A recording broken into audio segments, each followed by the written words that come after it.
Welcome to the Zebra Mussel Safari photo submission tutorial.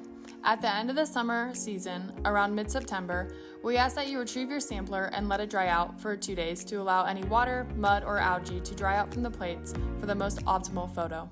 After the plates have dried, please disassemble them.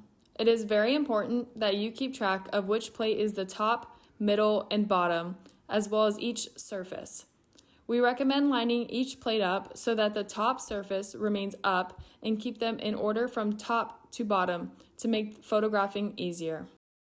When taking the photo, be sure there is even lighting and no shadows. Set the plate in the provided photographing template and circle the plate and surface which you are working with.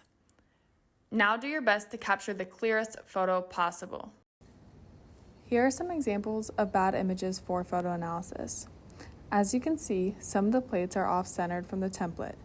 Some have pretty dark lighting, shadows, or are just too far away from the template and contain too much unnecessary background. Here are some examples of good images for photo analysis.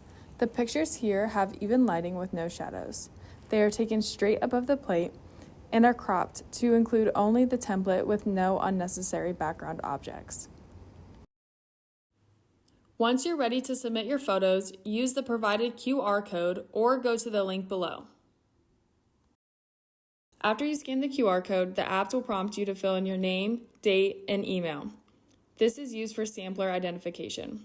Then use the provided password from Maycirc. Then select the drop-down menu for County of the Lake and then find the name of your lake. Be sure you select the right DOW number, as there are several lakes with the same name. You can use the Lake Finder for help with this. You will then be asked for the street address where the sampler was located. Again, this is just for sampler identification. This is where your organization becomes really important. We recommend starting with the top plate and upper surface. Make your selection for both the plate and surface. The last step is to upload the photo. The photo can either be imported from your camera roll or you can access your camera straight from the app. Once you've got your image selected, you'll see a preview button appear and then you'll be ready to submit. Thank you for watching and thank you for your participation in the Zebra Mussel Safari. We really appreciate all your time and support.